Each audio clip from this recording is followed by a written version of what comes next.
During these winter months, consider visiting an Oklahoma museum. Did you know that there are more than 550 museums in Oklahoma? You can find one in just about every county of the state. In Johnston County, there's a special museum that holds one of the largest collections of Chickasaw artifacts.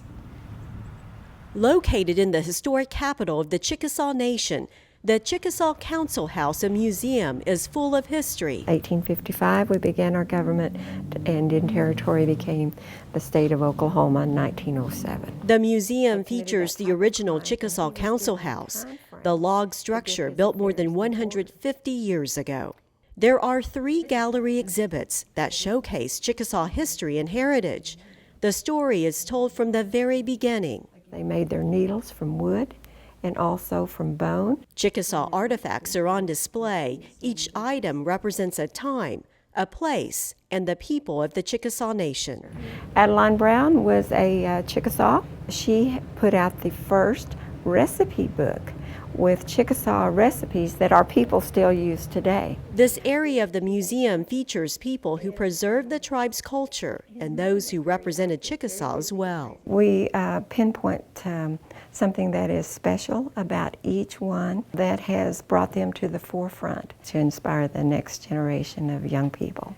Ann Fink, the museum curator, hopes that the exhibits do more than just tell a story. It's a tribute to Chickasaw families. We actually walk into this building every day, and it's history. It's very touching, sometimes very emotional for some of our guests. They understand their heritage, and their relatives came on the Trail of Tears, so it is very emotional for them to realize what a struggle it was, and then to actually see that their tribe started a government in a new land, as you might say, here in Indian Territory. The talents of Chickasaws are also shared. A mixture of artwork is on display from elders and young artists. This pen and ink sketch was recently donated to the museum.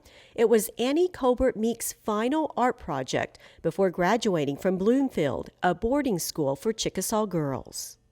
That picture ought to be someplace where it would be used and taken care of. I want them to know that Chickasaw girls were educated and had opportunities. Jerry Brown hopes her mother's memory will add to the storytelling at the museum.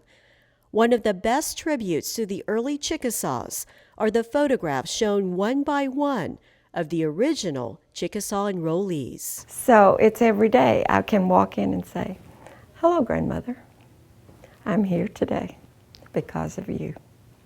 My grandmother, when she was very elderly, and before she passed away, she says, "I have nothing to leave you but my heritage." What greater gift could a Chickasaw have than the gift of being a Chickasaw inheritor?